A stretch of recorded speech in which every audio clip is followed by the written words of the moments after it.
What's up, everyone, and welcome down to the vault. And like I said before, a million times, I don't know if it was a million times, but I've said it enough that we are going to go through the Bay Area and scan it hard and get everybody I can to tell all the stories that are relevant and all the things that you may not know about the Bay Area. And today is no different. I have a musician with me that's played with many, many Bay Area bands. He is a guitar virtuoso, respected all over the world for his style, his technique, and his playing. That's why he has played in so many of the Bay Area staple bands. I'm talking about Mr. Steve Smyth. How you doing, brother? Good, man. Good to have you in the vault. Thanks for having me here, man. No, this is good awesome. to have you, and this is Digging cool, this. huh? Isn't it neat? Kind of creepy. Yeah, it's kind of killer. creepy. I like yeah, it. it's. I was like, it's kind of a heavy metal hybrid creature feature type thing. I kind of stole it from. It's cool. I have all my little toys and stuff like that. Look at even the old Evil Knievel behind you. Oh, man. Yeah, remember that? Yes. Yeah. So, hey, man, how's everything going? That's awesome. Good, man. Good. Yeah. You're back in the Bay Area? Back in the Bay. Came back here about December 2017. And, after about 13, 14 years in England. In England, right. Now, was it in London you actually lived? Yeah.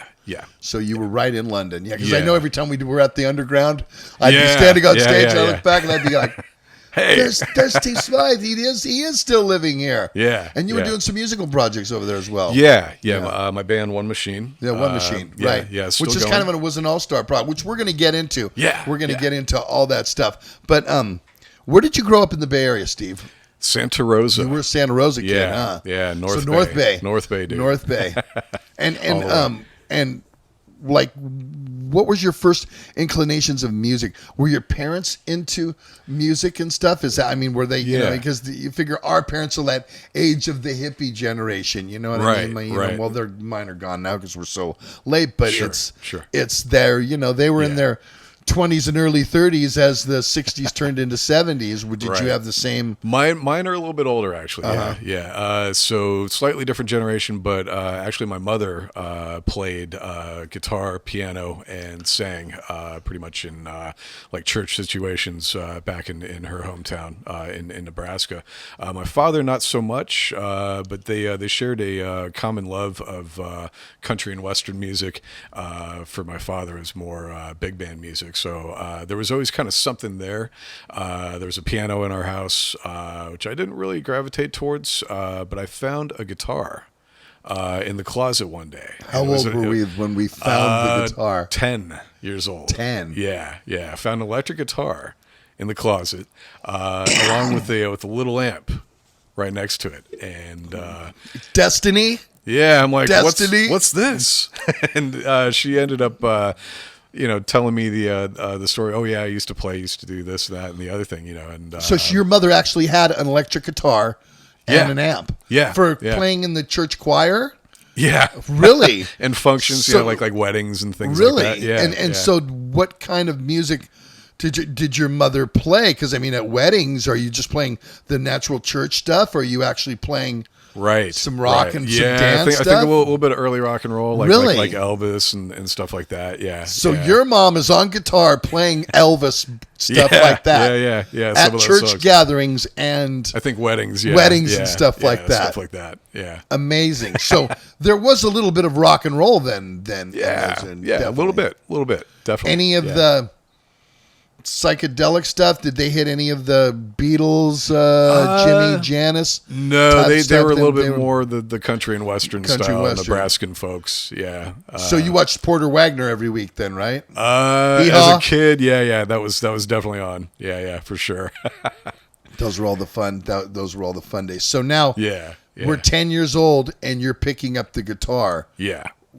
Was it just picking up the guitar, or was it like? No, I'm not gonna- quite. I had a buddy down the street, a neighborhood friend, who was getting into guitar. He just started playing like 6 months prior to me finding this guitar. I'm like, oh, okay, cool. So he plays. Went down there to his house, and he had a neighborhood buddy who had a huge record collection. Of all, like, we're talking Van Halen, Aerosmith, AC/DC, Maiden, the first Maiden, in fact. Right. What else? Saxon. Now, is this Judas your first Priest. introduction into that type of music? Yeah, Or had yeah. you never heard it before? You'd never heard this stuff before then? It's kind of funny because I've got an older sister, and she was listening to you remember KFRC? Of course. Who doesn't? Yeah, good old The AM. Doctor! Yeah, I know all that. Dr. I'm a Don, Bay man. Area guy. I remember totally, that. totally. You know? Yeah, so I used to hear like little bits of this and that, and I remember an ad for I think it was a Day on the Green, where Aerosmith was playing. So that was one of my first exposures to them. I remember hearing the Who, Queen. Oh man, just a ton of British stuff. Didn't really know what it was, but I was like trying to mimic the sound of the guitar before I even knew what it was. Really? Yeah. And then my neighborhood buddy was playing. Went to his house and heard what was going on, and just got into it. It just clicked, and he handed me the guitar. He had the Back in Black record, and he had it on. He's all, here, you try it. I'm like, So we're into I have no 1980 idea what now I'm doing. because Back in Yeah. Black is 1980. Most of the 1980, records that yeah. you're talking Yeah. about, Saxon and the Priest, that's like right new kind of. Yeah. Very yeah. fresh at the time. Yeah, absolutely. Yeah. And so he hands me his guitar, to try it out, and I'm like, whoa, okay, what do I do? I had no idea what to do with it, so I was just like, okay, know how to hold it. Learned really quickly how to hold the pick, and then I found the first note, and I'm like, oh shit, this is cool. So I could play that chord, or at least I thought it was a chord. Didn't know what I was doing yet with this, but picked that note, and then just kind of went around, and I found the next one, and then I found the next one after that, and I was like, this is cool. Got hooked from there. And it was from the Back in Black record. Back Do you in remember Black what song? itself. That very song. Back in Black. Yeah. Bap. Ba-da-da. Ba-da-da. Yeah. I guess that would be kind of easy because it stays on the chord quite for some. It doesn't move around a lot. Bump. Yeah. Da-da-da. Da-da-da. Yeah. Okay, exactly. now the next part. Did you get the next part in? The little. Not for a little while after that. Yeah. It took a little while too. But you had you played those first three chords over and over again, didn't you? Yeah, exactly. Got hooked and got into it from there, man. That was it. He got me into Aerosmith quite a bit, and it was between those two bands, AC/DC and Aerosmith, that kind of taught me how to play. So did you go to that Day on the Green? Because I know the one Day on the Green you're talking about. I did go to that Day on the Green. Yeah, no. It was I did Ted not. Nugent, Aerosmith, AC/DC, and Mahogany Rush in 79. That's awesome. That was, because all of the radio stations back in those times, especially even KFRC, it was a pop music, the top 40 basically. Yeah. But they still pumped stuff like that, because you could still hear Dream On KFRC, and Right. you could hear Stairway to Heaven on KFRC from time to time. It wasn't just like now pop music stations only play pop music. They don't play any. True. But back then they played, you'd hear the Doobie Brothers on there. You'd hear, different. Definitely. The Who, the Who Are You? Right. Queen, Sure, We Are the Champions. Right. Even Bohemian Rhapsody was on KFRC. Exactly. So I could see how you got into. So now, are you a metalhead now? Have you seen the light? You're like, wow, this type of music is what I want to do. Totally, man. I mean, it just it lit the spark and started the fire. Right away. That was what happened there. And like I said, this other neighborhood buddy of my friends basically came over with this huge stack of records, and it was practically every day that we were hanging out and just trying to get like little thises and that's kind of happening. So he'd put on a record and try to figure this out, figure that out, that kind of thing. And got exposed to like I said, the first Maiden record, Early Scorpions. Early Scorpions, yeah, definitely. Coast to Coast was an early one from Love Drive. Right. Away. No vocals in it, just all Yeah. music. It was like you could get that. Of course, one of my favorite ones. Yeah, that was fun. Definitely. The Zoo, Exactly. Magnetism, yeah, definitely. So then you're now a metalhead, then, right?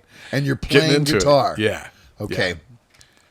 What was your first concert? Where did you go? Do you remember that? First concert. Actually, trying to remember if I got this correctly. The first concert for me was actually Judas Priest.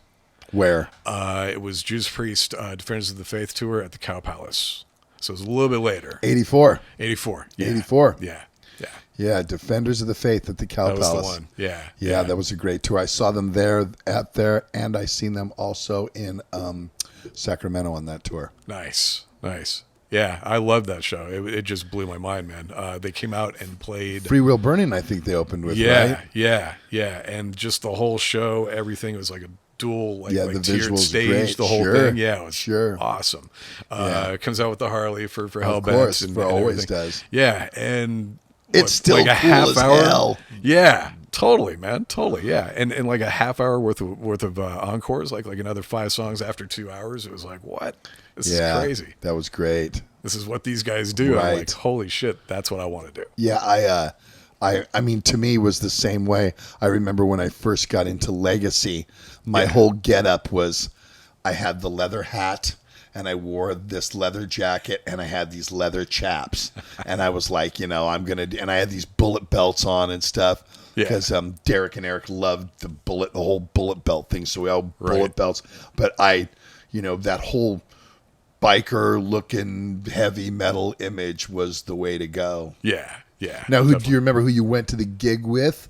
Did your mom have to take you to the show? Because I hear so many stories like that. No, actually, it was my my best friend. Actually, me and him, a buddy named Rafe, and me and Rafe went to the show with his sister, which was it was pretty funny. But we had these seats way in the back, so it was a little far away. But we saw Cow Palace is good anywhere, though. Yeah, You know what exactly. I mean? It was one of those places. Back then, you didn't think so, but now you go to another arena and you're really far away. Yeah. You look back at the Cow Palace, like, which they haven't done shows in a long time. I know. They've kind of stopped doing them and the Kaiser, Oakland, Henry J. Kaiser. They don't do them. Those were the places where we grew up as kids to go see. Now, did you get any of the Ruthie's Inn stuff? Were you?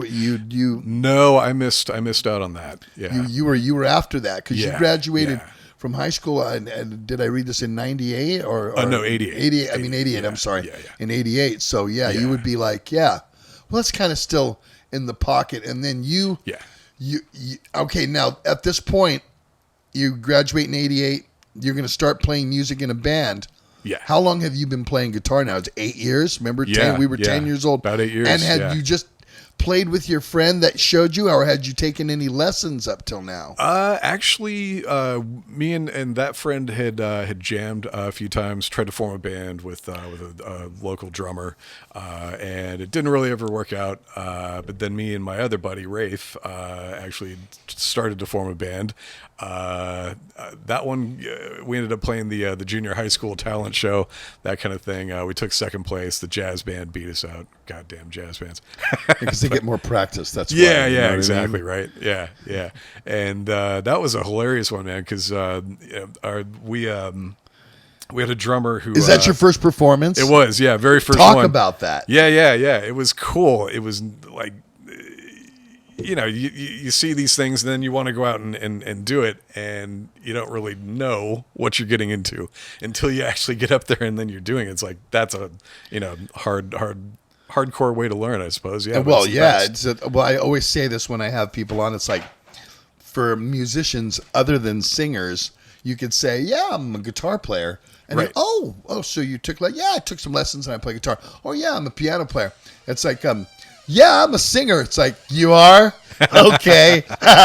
What makes you think you could be a fucking... Oh, okay, you got a voice? Did you take lessons? Well, no. Right, no, so right. You can sing in the shower, or sing in the car, so you're a singer. Hey, check it out. Zetro thinks he can sing. Ah! You know what I mean? It's like, you know what I mean? Because anybody can say, oh, I'm a drummer. Oh, you play drums? Yeah, I got a kit and I play at home. Singer, it's a whole nother thing. You know what I mean? So here you are getting up in front of your classmates, right, for the first time, and going, holy shit, do I have stage fright? Do I know what I'm doing? Yeah, so backing up, this is like 85. So we'd just seen Priest and everything, and we're like, yeah, we're going to do this. So, we got a buddy on bass who really hadn't played bass before, but he got into it pretty Was he a guitar player that went and played the bass, or was he? No, he saw Steve Harris and said, that's it. That's what I want to Oh, my. That. Yeah, that would do that. It's definitely a cure for that. Got him right into it. So, and then we had this drummer, and don't know whatever happened to him, but we're up on stage, right? And what we didn't realize is that it would have been a good idea to have a bit of carpet down for the kick drum. So it didn't move. Yeah, exactly. So the kick drum starts launching little by little, and here he's trying to grab it and keep playing. It's this instrumental song that we're doing. It's just like one or two riffs and just playing leads over the top of it, and that was about it. And kind of moving. So there was no vocal. No, It wasn't a cover purely song? instrumental. No. It was an original song. Original song. And yeah. and you guys are playing lead. Yeah. Here we are. We're 15 years old, and you guys are riffing lead on there. Yeah. Now, exactly. who were your heroes as a lead player now? Because you're quite the lead player, I must say, especially to this day. Thanks, man. Your lead chops are quite tasty. So that had to come from someone. Yeah. Who was it that you wanted to emulate? I mean, yeah. I mean, after Van Halen. I mean, definitely obviously. Van Halen played a huge part in that.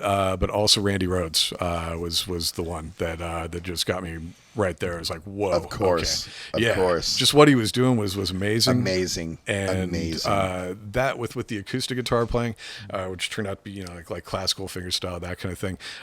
He actually inspired me to get lessons. Once I heard that in like early '81, it was when I heard the Blizzard of Oz record actually. From my friend. So that's when you went to go.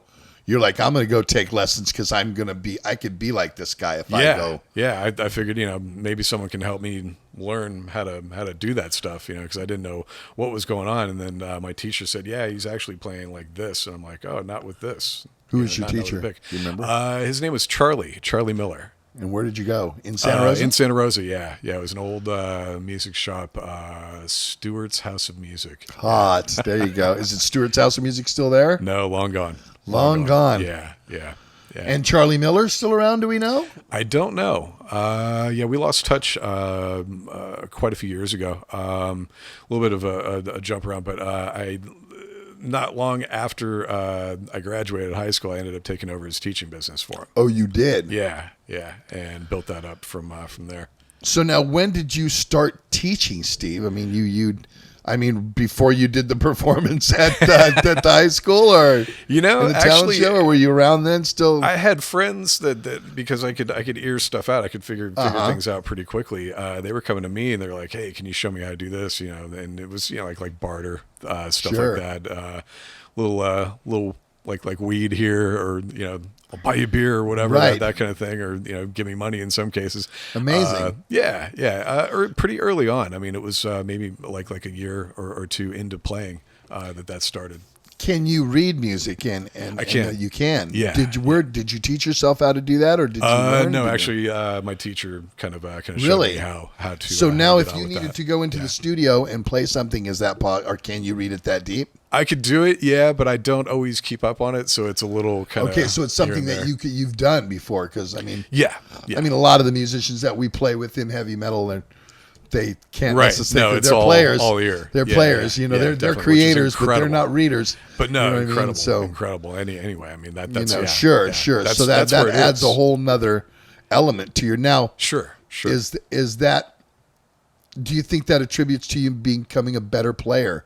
Is being able to read the music as well? I think so. Yeah, definitely. I mean, well, being able to read, it's just another facet of music. Because there is music on that page, but what is it?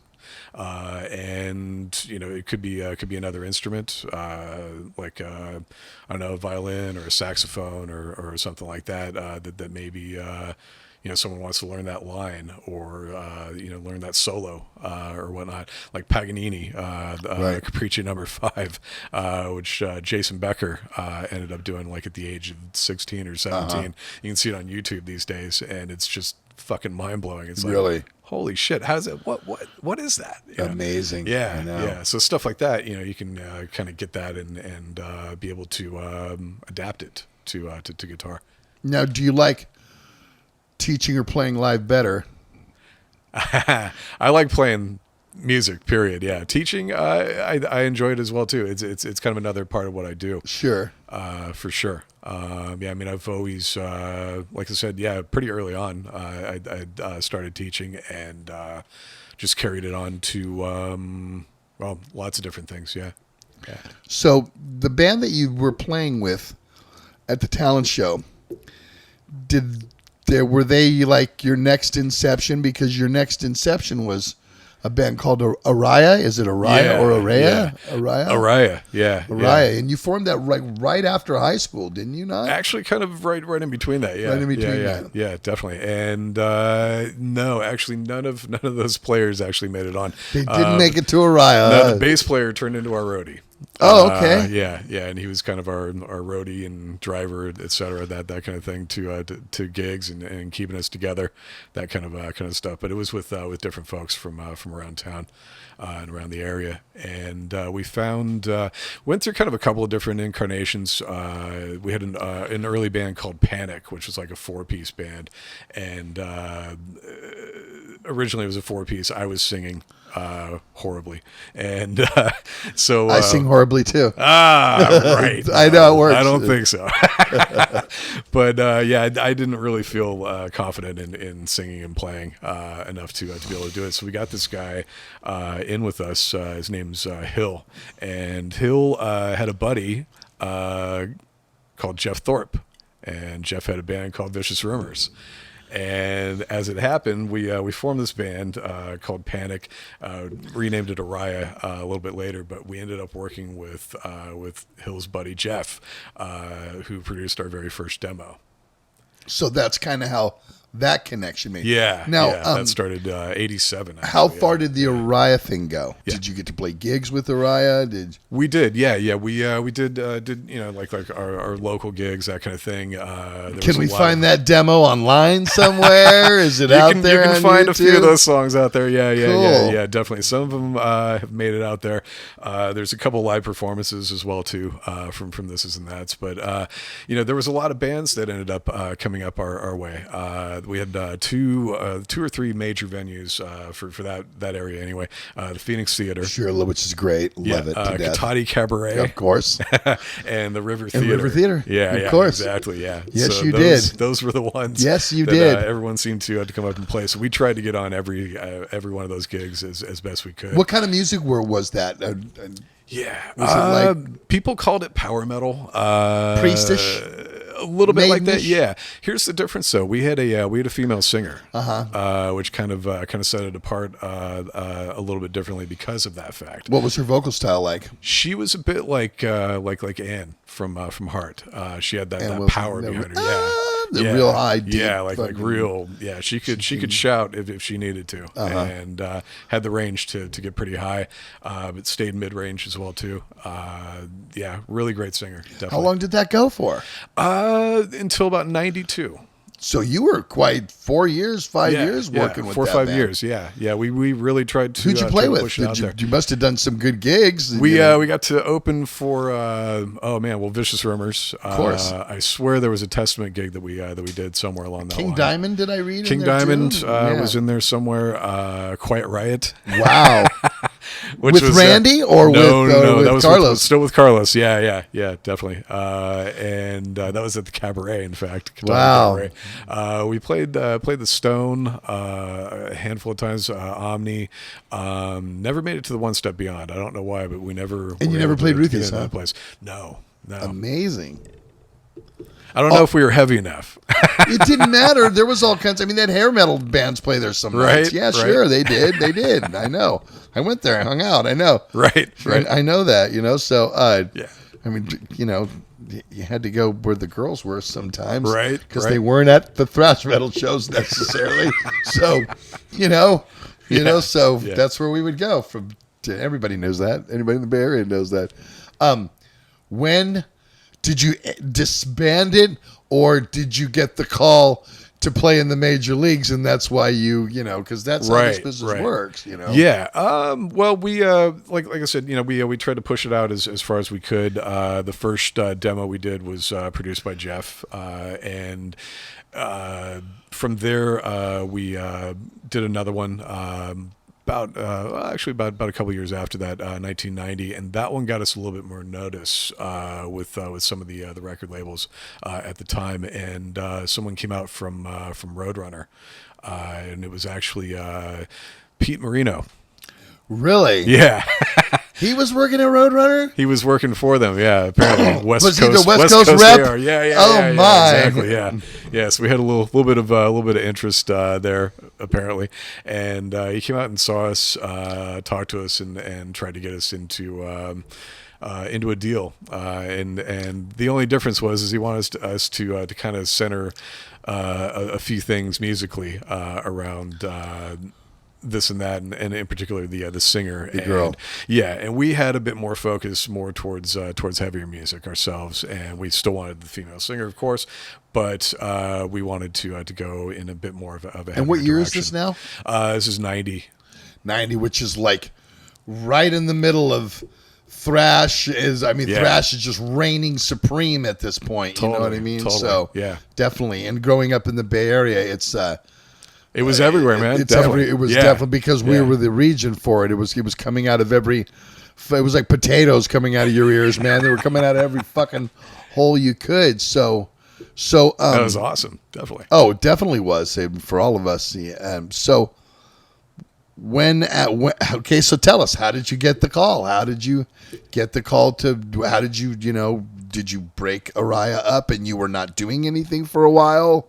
And then Jeff called you, or did you get the call during? That actually happened a few years later. Yeah, I mean, me and Jeff always kept in touch, but the band, kind of around about 92, one of the guys decided, I'm going to go to a music school. So he wanted to go to Berkeley College. So he ended up taking off.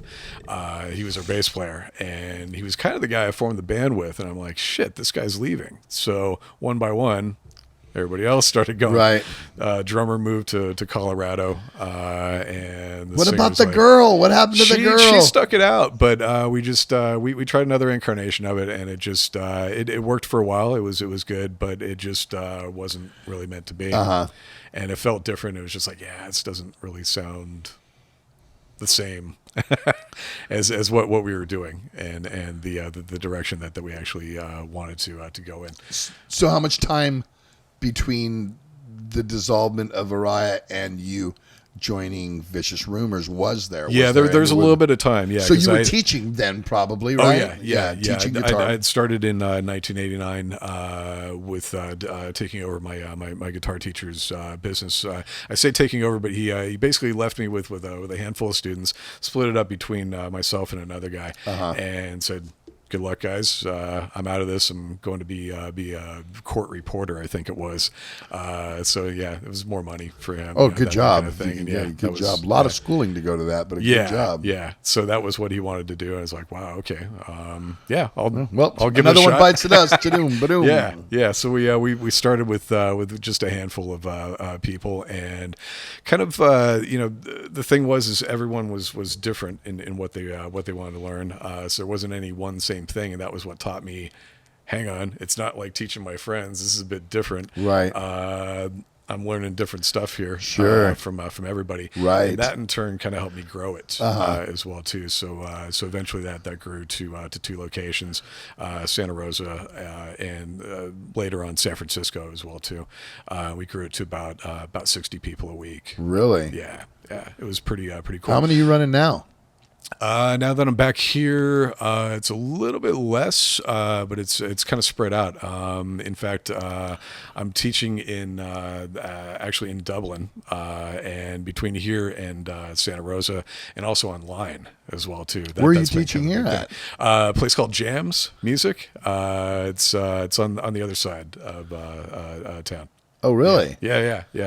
Wow. So are you doing, and you're doing obviously virtual lessons as well? Yes. Yeah. Lessons. Yeah. Is that a big part of it too, Steve? Is a virtual lessons? I mean, because being remote is great. You can teach all over the world. You know, that's what I mean, what it opened up for me, man. Yeah, definitely. It's been really cool. I started in 2007 doing that, and it just. I could reach everyone that like on the road.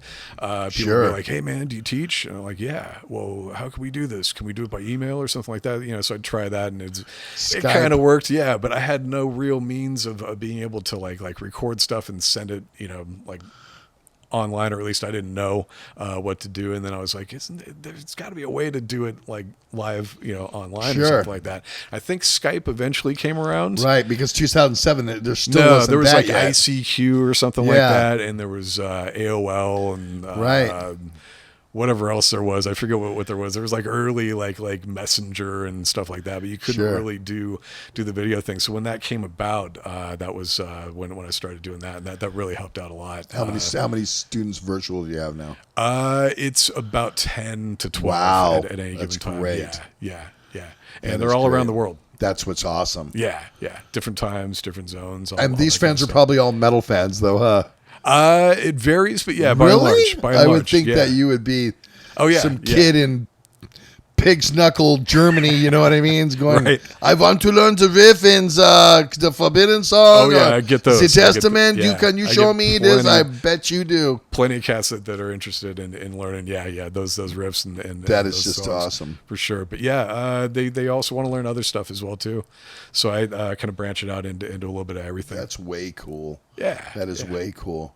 So let's get into talk about going into Vicious Rumors. But you had a project before that, right? Yeah. It was called the S&S Project, and Right. it You was, guys were both named had an S in Steve. it. You're both Yeah, both actually yeah, named yeah. Steve. Steve and Steve. Steve and Steve. Yeah. So it's me and my buddy S&S. Steve. Yeah, exactly. Eminem. Duh. Yeah. It was one of I those. get We it. kind of did like a little, phonetic spelling or whatever, right, play right. on words, that kind of thing. It was like ESSENES S&S or something like that. Yeah, exactly. That's kind of cool. Yes, we did that because everywhere we went, everyone always said, What brought S&S. that on, Steve? What? I mean, I know you were playing in a band at this time, so Yeah. it was something to do. It was something different. I figured, okay, we're not doing a riot, so I want to do some solo instrumental stuff. Kind of like what I was doing as a kid back at the junior high school talent show. Was Kind this of heavy kind of metal or is it more prog? It was kind of getting into prog a little bit, yeah. Rush but type prog, yeah, or a bit more like that. heavy Yeah, prog then. Yeah, exactly. Still keeping the rock in there. But also kind of trying to put just different moods, different modes. Maybe a little Genesis, early Genesis kind of stuff. Peter Gabriel era. And did Steve and Steve have a drummer and a bass player, or was Steve? It was actually a three-piece. So it was me, Steve on bass. Steve had actually gone to Berkeley, but only lasted like 6 months. He's like, "Fuck that, I'm out of there," and came back. And by that time, the band had broke up, or Riot broke up. So we were like, "Okay, well, we'll do this. We'll give this a shot." And I'd already written some of these songs, and at one of our Araya gigs back in '92, Mike Varney showed up.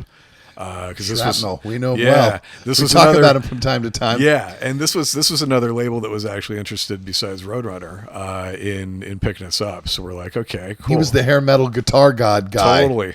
If you were a guitar god, and he'd have you. Yeah, exactly. Tony yeah. McAlpine, Yngwie, you know, all the early guys. So he Greg heard, Howe. Yeah, definitely. Greg Howe, Richie Kotzen. Yeah, Richie Kotzen, that's right. Oh man, yeah, the list goes on. He had a list goes on. Even the Vicious Rumors guys. Right. For 2 records. Yeah, for sure. Because he had some Soldiers hair and metal Digital. band, but I wouldn't consider Vicious Rumors hair, but he had some hair metal bands on there. Yeah. That kind of stuff. Yeah. Steve Vai-ish type Shreddy. things, Yeah, shreddy. Yeah, definitely. So we were talking. I played him our second demo or whatever, and because he wanted to hear it, because he was hearing from I think from Peter what was going on. And he's like, yeah. So came over and checked it out, and he's all, this is cool, but what if you did some instrumental stuff and send it to me. If it sucks, I'll tell you. But if it's cool, I'll put you in this column that I've got going on in Guitar World magazine, which was called Hometown Heroes.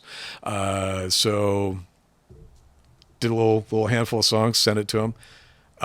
He liked it, and he gave me a write up in that, and that kind of got a little more notice out there.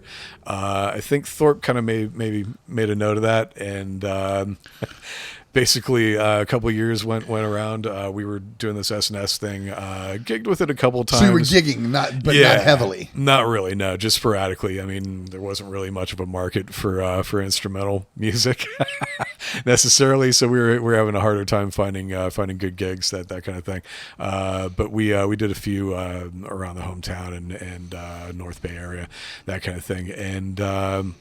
We had a mutual friend, me and Jeff, James, and James actually gave me a call. The Blue went and tracked me down, called me at our rehearsal place. We were rehearsing at Hun Sound in San Rafael at the time, and he gave me a call, and he's all, "Hey," I'm like, "Whoa, okay, there must be something really going on to call me here." So he's all, "Hey, get this, Mark McGee just quit Vicious Rumors," and I'm like, "Oh, really?" And he's all, "Yeah, you should give Jeff a call because I think you're the dude." I'm like, "Whoa, okay, this is kind of heavy." I'm like, "All right, I'll do it." So I gave Jeff a call, and that was went down there and jammed with those guys. They were like, talked to Jeff on the phone. He's all, "How many songs do you know?" And I said, "I think I probably know maybe about 20." He's like, "No way, really?" I said, yeah, definitely. Because this was, 95, so they were on their like 5th or 6th record at the time. They did. And were you a VR fan? Were you listening to? You did like their stuff, because it's great. It's good stuff. Yeah, I mean, the first 2 records were really the ones that did it for me. Yeah, absolutely. Carl. Yeah. When Carl came in on digital, it was like, whoa, this is who is this dude? Who is this dude? Yeah, right. And then I get this call, and I'm like, oh my god, get to go at least jam with these guys. Wow, and, how cool is that? Yeah, and to see if it worked out. And it basically went down there and jammed. They had this really cool spot. It was an old like ballet school, I think, that they had converted into almost like a stage kind in of Alameda kind of area. Yeah. That's their Alameda boys. Yeah, exactly. And it was down the street from Thin Man, and there was a record store underneath, which I cannot remember the name of the record store. I remember Thin Man. I don't remember the record store. Yeah, it was right underneath. So that was kind of cool because you could go down there and check out what was there and what maybe I needed on my list, and party upstairs after that because there was like a bar and everything like that. Sure. So we had good times later, but I had to go through the audition process first, so it was jamming and a little bit unnerving, man, because you had Carl on a bicycle. There was a lot of room in this place, right? So he's on a bike, like a mountain bike, rolling around on a wireless mic, singing and doing like circles around me. And then you go around and do circles around everybody else, and you're just like going, okay. Trying to keep my concentration while I'm jamming with these guys. And he probably wasn't missing a fucking beat on that bike doing that. No, not at all. That's how he did it. No. Really, I mean, just mind-blowingly killer singer and charismatic, tight, and charisma, everything. He had it all. Yeah. I walked in they had me back. I guess I did good enough on the first one. They had me back the second time. I walk in and didn't know this at the time, but he's got a guitar and he's plugged into like an old quadriverb into his PA, so it's like a delay, and he had a delay setting on. I walk in, and he's playing Cathedral. Really? Note for note, and just killing it. And I'm like, I didn't know you played guitar too. Wow. Yeah. Totally. The total package. Pulls out a couple shred licks, and I was like, wow, okay, this is mind blowing. Wow. Really, really cool. Yeah. So jammed again. Things seem to be going good, moving in a good direction. They showed me some of the songs that they were working on for what became the Something Burning record. And this is about 95, 96. 95. This is 95. This is March 95. March 95. Yeah. March, April. Right in there. So we went back after that second time, went back a third time, jammed again. This time Carl wasn't there, but he came a little bit later into it and sang a couple songs, pulled Jeff aside, was pointing my way, and then walked off. And I'm like, okay, did I do something wrong? What was going on? And apparently, because I was playing like a bit more of the prog kind of stuff and everything like that. He had told Jeff, he's all, why is this guy got his strap so high? what's going on with that? Tell them to lower it a little bit and like look a little bit more metal, a little more rock. It's like kind of like. Did you play your guitar at high at one point? It was slightly higher, yeah. Because I was trying to get like a little bit more technically better or whatnot, and I figured, okay, I see like guys like John Petrucci kind of slinging it up a little bit higher. I'm like, okay, maybe I'll try that and see what's happening, and it helped a little bit, but once I brought it back down, I'm like, yeah, okay, yeah, this is definitely happening. So I did that. They told me to come back a fourth time. 4, huh? 4 times. Yeah. I'm like, okay, do I have this guy? I don't know if I have this gig or not. Wow. Maybe something's going good to bring me back or whatnot. So, yeah. It's usually the third time's the charm. Yeah. What the fuck? Yeah, exactly. Yeah. But the fourth time, they were going to make a decision and let me know what was going on. And I got there, and they were like, okay, well, we're waiting for Carl to show up. And we ended up waiting for about 2 hours, nearly 3, and just like, you know what, he's not going to show, so head home. I'll give you a call tomorrow, and after I find him and figure out what's going on. Turned out that Carl had a gig that night with a bass playing buddy over in San Rafael, and that was when his accident happened. So it was that very night. So you never played with Carl then? No, never got to. Other than those jams, just kind of going over their set, and I guess them checking me out and seeing what was going on, telling me to lower my strap and the whole 9 and all that. But yeah, that was pretty unfortunate. We were all very shocked. All of the Bay Area yeah. people were very shocked. Yeah. My mind was completely blown. Yeah, I could imagine after having the guy do circles. You know what I mean? During the audition. Yeah. And then he's now all of a sudden he's not. Incredible talent. And piece of it. Yeah. Amazing. Yeah. So, needless to say, those guys kind of took a bit of a hiatus. And how long was the hiatus for, Steve? It was a good few months. And, basically, we all attended the funeral, et cetera, that kind of thing. And I said, hey guys, whatever you're doing, I wish all of you well, et cetera, all that kind of stuff. And he was like, well, give us a little time, and we'll see if we're actually going to do this. And if we do, we'd like you to come back and maybe we can make this work. I'm like, okay. So a little time went by, and they were trying to decide which way that they actually wanted to go, because they did want to go on and do this. They had practically an entire album at the ready that they had already worked on with Carl, and Larry. Larry. Yeah, very basically, much so. Yeah, he can sing reasonably well. So they were considering having him sing, and then it turned over to Jeff ending up singing, and the band kind of taking a little bit of a different direction. But there was a few singers that kind of came through that were auditioned in the process before we got to that fact.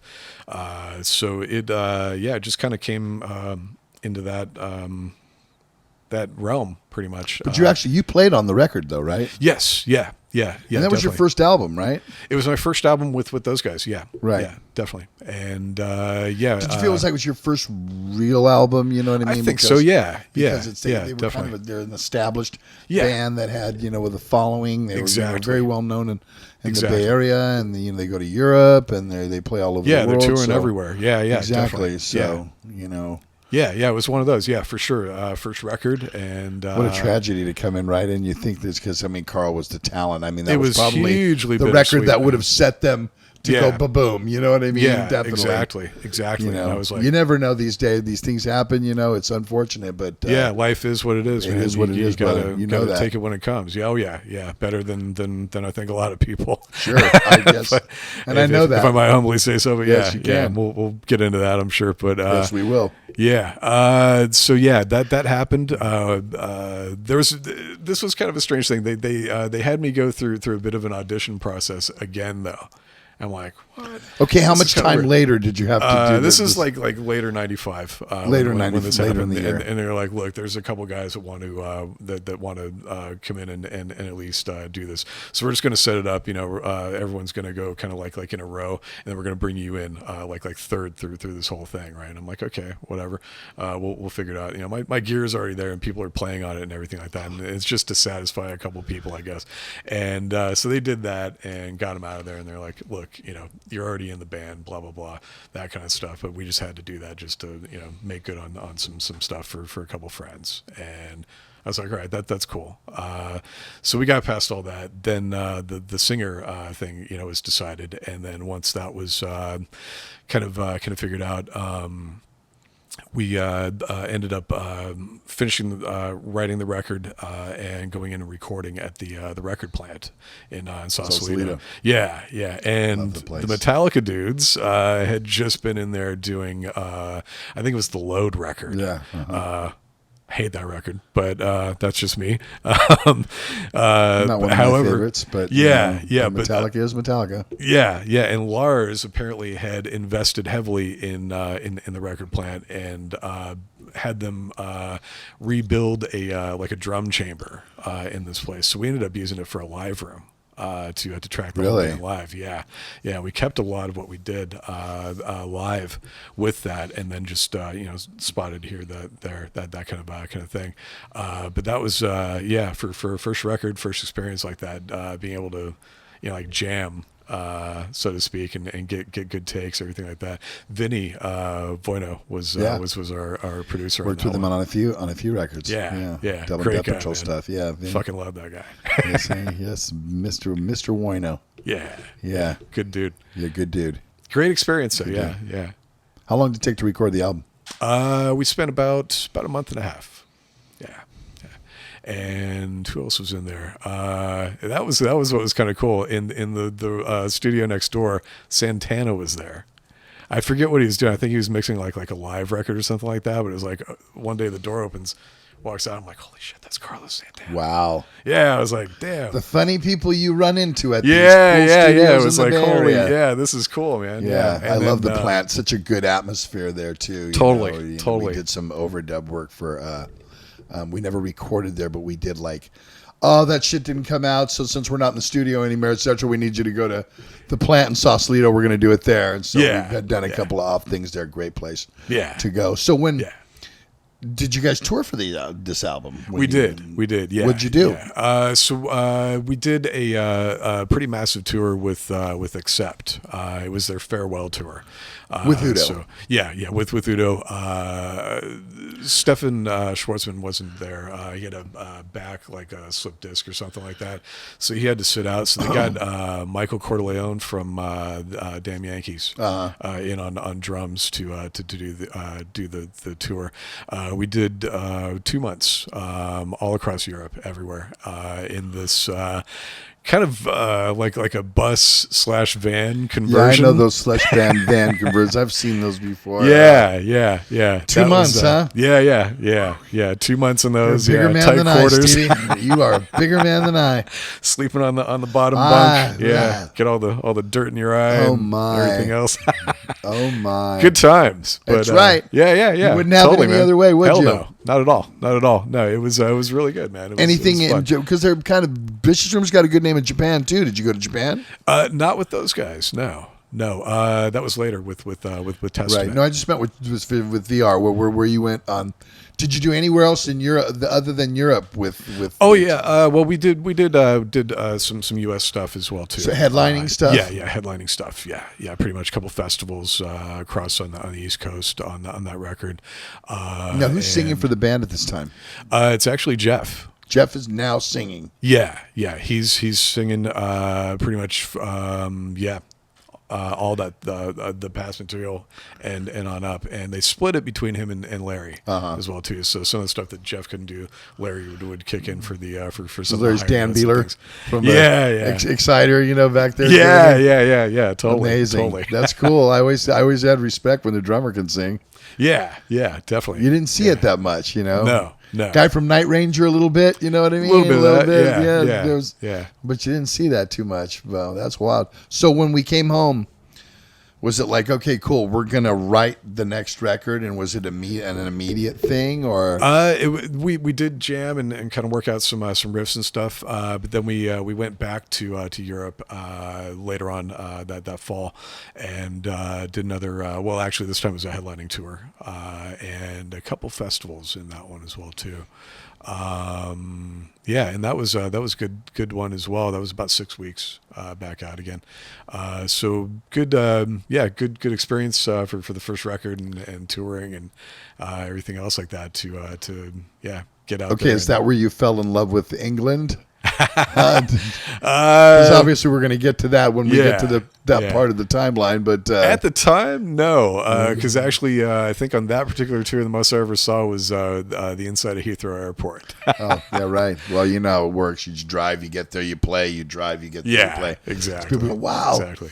You're on a European tour. It's like, yeah, you don't see too much of it depending on how many dates you got going on. You know what I mean? Exactly, Well, now because I've been going there for 35 years, I've seen everything. You know what I mean? And I've done a million European tours, but there's many tours. I mean, even one I've done recently where it was 17 shows in 17 days. You don't have time to see shit. You know what I mean? No, so not at all. Yeah. Showing up to the venue, there and unloading, sound checking. Yep. Eating dinner, finishing playing the show. Showtime. Crew loads up, down the road again. You know what I mean? Exactly. So it's a lot of how it goes. So how long did that album cycle last for?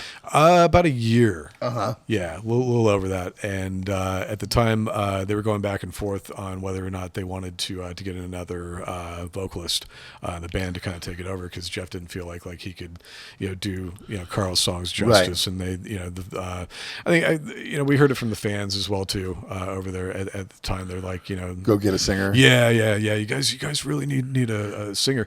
And we had a guy come out from Wisconsin that we had checked out earlier, and another guy in Sacramento, a guy called Brian O'Connor, and it was kind of between those guys. We worked with this guy Morgan from Wisconsin for a little bit.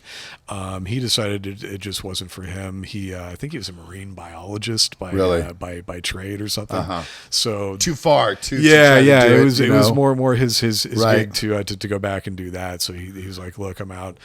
So we called up Brian and had him come out, jam a little bit, and checked it out, and it clicked. And we started work on the second record, which became the Cyberchrist record. Cyberchrist. Yeah. Great record. Thank you. Yeah. That was one where I got to get a little more hands on with the writing process and everything like that. Me and Jeff jammed a lot, and he had a lot of killer riffs that just needed a vocalist like Brian to step in and be able to do it. And Brian's got that really similar to John Bush in Very delivery. Much so. Yeah. Strong mid-range. He's one of my favorites. John Bush is one of my favorites. One of my all-time favorites. Absolutely. So I get that. Yep. Definitely. Armored Saint fan from the beginning. Oh my God. Definitely. Everything he does, even the Anthrax stuff, don't care. Yeah. I get chills when I watch him sing. It's funny, as I always tell this, I get from time to time, I do Metal Allegiance. Yeah. And he's on it a lot of the times. And I'll be in a room with 10 other I've singers. Seen this. And I'll go like this, and I'll say, I love all of you guys, but John Bush is my favorite out of everybody. I love John Bush. He's just my favorite. Awesome. How much touring did you do for that record? So for Cyberchrist, we I want to say it was about a year, roughly a little bit over that, maybe about a year and a half.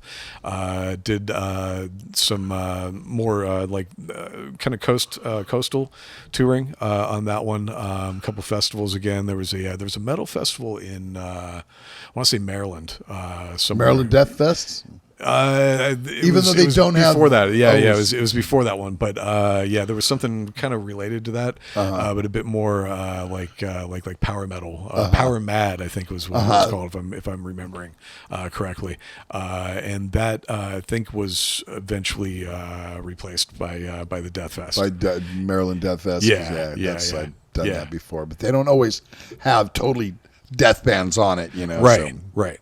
It's still heavy bands, but I mean, VR could probably play it. You know what I mean? Right. It wouldn't be like, not like that. So then you didn't really do an extensive, like, locked-in tour like you had done with Accept on this album. Yeah, we went out with Blind Guardian. Great band. Great band. Bit of a different thing. Kind of that Still folk. power, very much power Yeah. metal, German power metal. You know what I mean? Yeah, exactly. So, With a little bit of folk rock in there as Exactly. well too. So it was a bit kind of gnomes and dwarves and Right. stuff like that. It was like, whoa, okay, this is kind of cool.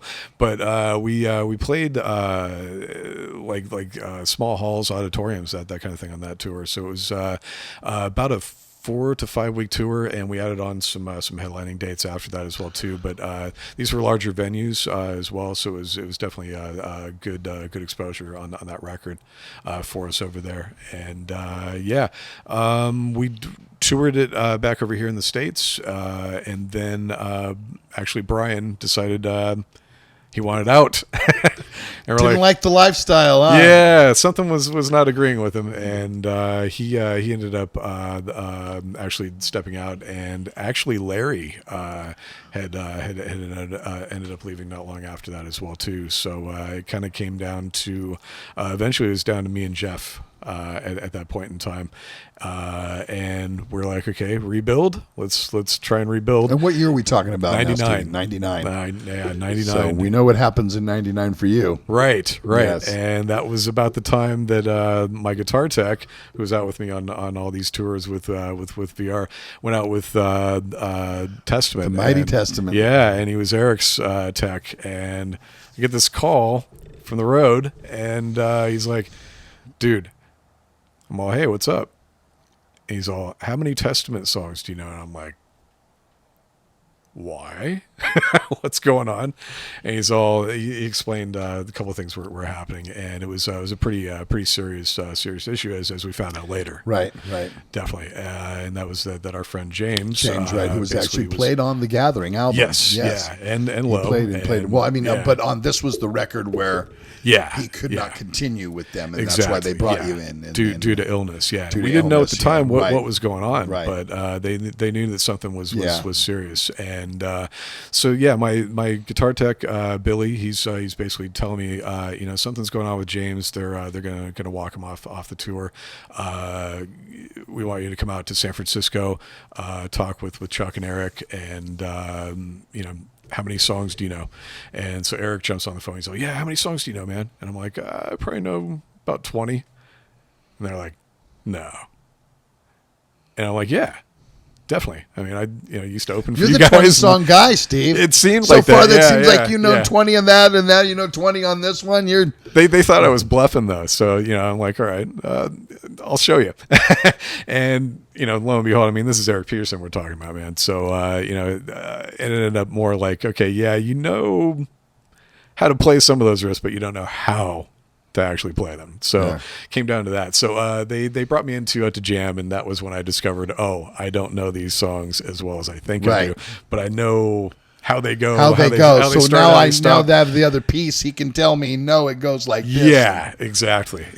And that was a really cool experience as that turned out. I mean, just that first time just jamming with him and sitting down and figuring out, okay, this is actually a completely different approach that this guy has to to Jeff or to anyone else that I had actually played with. Yeah, his before. attack is definitely a little different. One of the strongest right hands. Oh, I've yeah, ever, definitely. Ever I played believe with, I definitely full on definitely know that. Yeah. When we started Legacy, his left hand, especially then, was not near what that right hand can do, and the right hand speaks volumes for Testament song, Legacy songs. Totally, man. You know what I mean?